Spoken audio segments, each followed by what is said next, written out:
R റോഷിബാൽ തുടരുന്നുണ്ട്. റോഷിബാൽ സിയാർ ചൂണ്ടിക്കാണിച്ചതുപോലെ തന്നെ യഥാർത്ഥ പ്രതികളെ കണ്ടെത്തുന്നതിനുള്ള അന്വേഷണം അത് പോലീസ് അന്വേഷിച്ചെടുത്ത് ഇപ്പോഴും നിൽക്കുകയാണ്. അത് തന്നെയാണ് അമ്മയും ആ കുടുംബവും പറയുന്നതും.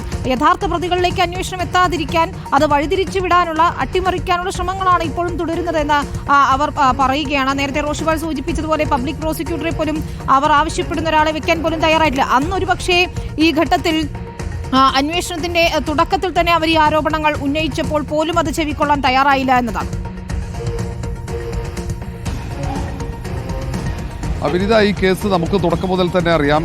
കേസിന്റെ ആദ്യത്തെ നാൾവഴികൾ ആ കുട്ടികളുടെ പ്രതികൾക്ക് വേണ്ടി ഹാജരായ അഭിഭാഷകനെ പിന്നീട് ശിശുക്ഷേമ സമിതിയുടെ അഭിഭാഷകനായി നിയമിക്കുന്ന സാഹചര്യം വരെ ഉണ്ടായിട്ടുണ്ട്, പ്രോസിക്യൂട്ടറായി നിയമിക്കുന്ന സാഹചര്യം വരെ. അങ്ങനെ തുടക്കം മുതൽ തന്നെ സർക്കാരിൻ്റെ ഇടപെടലൊക്കെ ഉണ്ടായത് പ്രതികൾക്ക് അനുകൂലമായിരുന്ന ആരോപണം അത് സാധൂകരിക്കുന്ന തെളിവുകൾ ഇതൊക്കെയാണ്.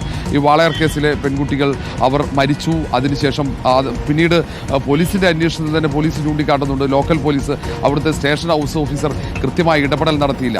ആ കൃത്യമായ ഒരു പരിശോധനയും അന്വേഷണവും നടത്തി കൃത്യസമയത്ത് കേസ് രജിസ്റ്റർ ചെയ്യാൻ പോലും അവിടുത്തെ ലോക്കൽ പോലീസ് തയ്യാറായില്ല എന്നതാണ് ഏറ്റവും കൂടുതൽ വീഴ്ച. തുടക്കം മുതൽ തന്നെ പ്രതികൾക്ക് തെളിവുകൾ നശിപ്പിക്കാനുള്ള സാഹചര്യം അത് പോലീസ് തന്നെ ഒരുക്കി കൊടുത്തു എന്ന ആരോപണമാണ് ഈ മാതാപിതാക്കളുടെ ഭാഗത്തുണ്ടായത്. ഏതായാലും പോലീസിൻ്റെ അന്വേഷണ റിപ്പോർട്ട് കോടതിയിലെത്തുകയും അതിനെതിരെ മാതാപിതാക്കൾ വലിയ സമരത്തിലേക്ക് ജനകീയ സമരത്തിലേക്ക് ഇറങ്ങുകയും ചെയ്ത സാഹചര്യം. ഒടുവിൽ CBI സംഘം 2021 CBI സംഘം അന്വേഷണം ഏറ്റെടുത്ത് മുന്നോട്ട് വരുമ്പോൾ ആ മാതാപിതാക്കൾക്കുണ്ടായ ഏക പ്രതീക്ഷ നീതി ലഭിക്കും എന്നായിരുന്നു. മാത്രവുമല്ല ഈ കുറ്റം ചെയ്തവരെ എല്ലാവരെയും നിയമത്തിന് മുന്നിൽ കൊണ്ടുവരാൻ കഴിയുമെന്ന പ്രതീക്ഷയിൽ തന്നെയാണ് അവർ CBI സംഘത്തോട് സഹകരിച്ചത്. അന്ന് DYSP ആയിരുന്ന അനന്തകൃഷ്ണൻ നേതൃത്വത്തിൽ തിരുവനന്തപുരം CBI ക്രൈം യൂണിറ്റാണ് അന്വേഷണം നടത്തിയത്. അത് സംബന്ധിച്ച് അന്വേഷണം നടത്തി അവർ റിപ്പോർട്ടുകൾ സമർപ്പിച്ചു. അവർ ഡമ്മി പരീക്ഷണം അടക്കം നടത്തിയിരുന്നു. പക്ഷേ പോലീസ് നടത്തിയ അന്വേഷണം സമാനമായ റിപ്പോർട്ടാണ് അവർ കോടതിയിൽ സമർപ്പിച്ചത് എന്ന ആക്ഷേപം മാതാപിതാക്കൾക്ക് ഉൾപ്പെടെ ഉണ്ടായിരുന്നു. അങ്ങനെ ആ പോക്സോ കോടതി ആ കുറ്റപത്രം തന്നെ തള്ളുന്ന ഒരു സാഹചര്യം ഉണ്ടായിരുന്നു. പിന്നീട് ഹൈക്കോടതിയുടെ നിർദ്ദേശപ്രകാരമാണ് CBI തുടരന്വേഷണത്തിന് വരുന്നത്. പുനരന്വേഷണം തുടങ്ങുമ്പോൾ അത് പുതിയ CBI സംഘമായിരിക്കണം, നേരത്തെ അന്വേഷിച്ച സംഘം അന്വേഷിക്കാൻ പാടില്ല എന്ന ആവശ്യം മാതാപിതാക്കൾ ഉന്നയിക്കുകയും അങ്ങനെ പുതിയൊരു സംഘം DYSP ഉമയുടെ നേതൃത്വത്തിൽ അന്വേഷണം ഏറ്റെടുക്കുകയും അന്വേഷണം പുരോഗമിച്ചു. ഏതാണ്ട് അന്വേഷണം പൂർത്തീകരിച്ച് അന്തിമ റിപ്പോർട്ട് കോടതിയിൽ സമർപ്പിക്കുമ്പോൾ അവിടെ മാതാപിതാക്കൾ പ്രതീക്ഷിച്ചത് ഇതിൽ കൂടുതൽ പേർ പ്രതികളാകുമെന്നാണ്. തങ്ങളുടെ മക്കളെ പീഡിപ്പിച്ചവർ, ക്രൂരമായി വേട്ടയാടിയ കൂടുതൽ പേരെ നിയമത്തിന് മുന്നിലേക്ക് കൊണ്ടുവരാൻ കഴിയുമെന്ന പ്രതീക്ഷയിൽ തന്നെയാണ് അവർ CBI സംഘവുമായി സഹകരിച്ചത്. പക്ഷേ റിപ്പോർട്ട് കോടതിയിലെത്തുമ്പോൾ ആ മാതാപിതാക്കൾ തന്നെ നിരന്തരം തങ്ങളുടെ മക്കൾക്ക് വേണ്ടി നീതിക്കായി പോരാടിയ, തെരുവിൽ പോരാടിയ ആ മാതാപിതാക്കൾ തന്നെ ഒടുവിൽ പ്രതിപ്പട്ടികയിൽ ഇടം ലഭിക്കുന്നു എന്നതാണ്. അതും പ്രേരണാക്കുറ്റം ഉൾപ്പെടെ ചുമത്തപ്പെടുന്നു എന്നത്. ബലാത്സംഗത്തിൻ്റെ പ്രേരണാക്കുറ്റം ഉൾപ്പെടെ ഗൗരവമുള്ള വകുപ്പുകൾ ചേർത്തുകൊണ്ട് പോക്സോ നിയമപ്രകാരമടക്കം നിരവധി വകുപ്പുകൾ ചുമത്തിക്കൊണ്ട് ആ മാതാപിതാക്കളെ, രക്ഷിതാക്കളെ പ്രതിപ്പട്ടികയിൽ ഉൾപ്പെടുത്തി അന്തിമ കുറ്റപത്രം എറണാകുളത്തെ പ്രത്യേക CBI കോടതിയിൽ CBI സംഘം സമർപ്പിക്കുന്ന അവിടെയാണ് അത് മാതാപിതാക്കൾ ചോദ്യം ചെയ്യുന്നത്. ഇത്രയും കാലം നീതിക്ക് വേണ്ടി പോരാടിയ തങ്ങളെ തന്നെ ഒടുവിൽ CBI പ്രതി ചേർക്കുമ്പോൾ ദുഃഖകരമായി അവർ വീണ്ടും വിലപിക്കുന്ന ഒരു സാഹചര്യമാണ്. ഏതാണ്ട് 53 ദിവസത്തെ ഇടവേളകളിലാണ് 2017 വർഷം ആരംഭത്തിൽ ജനുവരിയിലും ഫെബ്രുവരിയിലുമായി ഈ 2 പെൺകുട്ടികൾ 13ഉം 9ഉം വയസ്സുള്ള ഈ അമ്മയുടെ ഈ അച്ഛൻ്റെ 2 പെൺകുട്ടികൾ അവർക്ക് നഷ്ടപ്പെടുന്നത്. അവർ മരിച്ചതിന് ശേഷം പോസ്റ്റ്മോർട്ടം റിപ്പോർട്ടിലാണ് അവർ നിരന്തരം ലൈംഗിക അതിക്രമത്തിന് ഇരയായെന്ന് കണ്ടെത്തുന്നത്. ഏതായാലും പോലീസിൻ്റെ തുടക്കത്തിൽ വലിയ വീഴ്ചയുണ്ടായി. CBI സംഘം ആദ്യം അന്വേഷിച്ചപ്പോൾ അതിൽ അവിശ്വാസം രേഖപ്പെടുത്തി.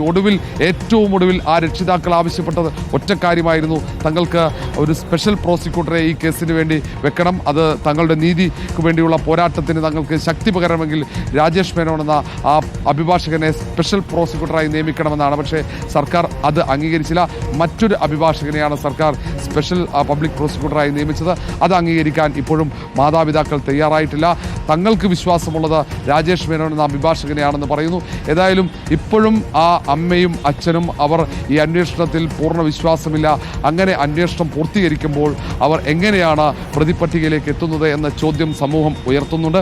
ഏതായാലും ഇതിൽ ഇനിയും വലിയ ചർച്ചയാകും. സ്വാഭാവികം ഇനിയും നിയമ പോരാട്ടം തുടരുമെന്ന കാര്യത്തിൽ ഒരു സംശയവുമില്ല. കാരണം വിനീത, എത്രയോ കാലമായി അവർ നിരന്തരം വിലപിക്കുകയാണ് അവരുടെ മക്കൾക്ക് നീതി ലഭിക്കാത്തത്. സമൂഹം മുഴുവൻ ആ രക്ഷിതാക്കൾക്കൊപ്പമായിരുന്നു. പക്ഷേ ഒടുവിൽ നേരെ അവിടെ തകിടം മറിഞ്ഞ് നാടകീയമായി ഈ വാളയാർ പെൺകുട്ടികളുടെ രക്ഷിതാക്കൾ ആ കേസിൽ പ്രതികളാകുന്നു എന്നതാണ് സാഹചര്യം. ഏതായാലും ഇനി തുടർ നിയമ പോരാട്ടം എങ്ങനെയാണ് ആ രക്ഷിതാക്കൾ നടത്തുന്നത്, അവർക്ക് എങ്ങനെയാണ് പൊതുസമൂഹം നൽകുന്ന പിന്തുണ, പ്രത്യേകിച്ച് ഇതിൻ്റെ ആക്ഷൻ കമ്മിറ്റിയുണ്ട്, അതടക്കമുള്ള ആലോചന അവർ നടത്തുന്നു എന്നാണ് നമുക്ക് മനസ്സിലാക്കാൻ കഴിയുന്നത്. വിനീത, ശരിയാണ് റോഷിപാൽ.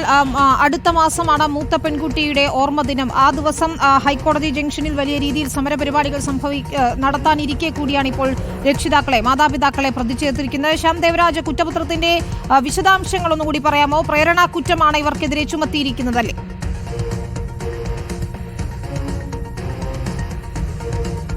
വിനിത വേണു, പ്രേരണാക്കുറ്റമാണ് ചുമത്തിയിരിക്കുന്നത്. അത് രണ്ട് കുറ്റങ്ങളുടെ പ്രേരണാക്കുറ്റമാണ്. പ്രധാനമായും ബലാത്സംഗ കുറ്റം തന്നെയാണ്. പക്ഷേ അത് ഇന്ത്യൻ ശിക്ഷാ നിയമത്തിലെ ബലാത്സംഗ കുറ്റം 376 വകുപ്പ് അനുസരിച്ചുള്ള അതിന്റെ പ്രേരണാക്കുറ്റവും ഈ രണ്ട് പെൺകുട്ടികളും മൈനറാണ്, അതായത് പ്രായപൂർത്തിയാകാത്ത പെൺകുട്ടികളാണ്. അതുകൊണ്ട് തന്നെ പോക്സോ നിയമം അനുസരിച്ചുള്ള ബലാത്സംഗ കുറ്റമാണ് മറ്റു പ്രതികൾക്കെതിരെ ചുമത്തിയിരുന്നത്. അതിനുള്ള പ്രേരണാക്കുറ്റം കൂടിയാണ് ഈ പ്രതികൾക്കെതിരെ, അച്ഛനും അമ്മയ്ക്കുമെതിരെ ചുമത്തിയിരിക്കുന്നത്. രണ്ടുപേരും പ്രതികളാണ്. രണ്ടുപേരും 2ഉം 3ഉം പ്രതികളാണ്. 6 കുറ്റപത്രമാണ് CBI കോടതി, എറണാകുളം പ്രത്യേക CBI കോടതി 3-ൽ നൽകിയത്.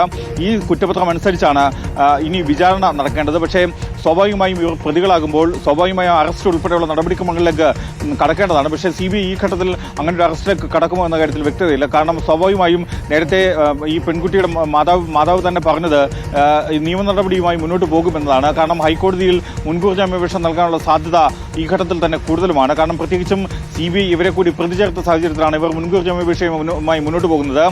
നമ്മൾ നിയമവൃത്തങ്ങളിൽ ഉന്നയിക്കപ്പെടുന്ന ഏറ്റവും പ്രധാനപ്പെട്ട ഒരു ചോദ്യം എന്നത് ഇവർ സാക്ഷികളായിരുന്നല്ലോ, പിന്നെ എങ്ങനെ പ്രതികളായി വരും എന്നതാണ്. സാക്ഷികൾ അവരുടെ മൊഴിയുടെ അടിസ്ഥാനത്തിലല്ല അവരെ പ്രതി ചേർത്തത്, പ്രതിയാക്കപ്പെട്ടത് എന്നതാണ്. കാരണം അങ്ങനെ പ്രതി ചേർക്കുന്നത് സാക്ഷികളായ അവർ തന്നെ നൽകുന്ന മൊഴിയുടെ അടിസ്ഥാനത്തിൽ അവരെ പ്രതി ചേർക്കുന്നത് നിയമവിരുദ്ധമാണ്. സ്വാഭാവികമായും CBI ആ രീതിയിലല്ല അവരെ പ്രതി ചേർത്തിട്ടുള്ളത്, മറ്റ് തെളിവുകളുടെ അടിസ്ഥാനത്തിലാണ്.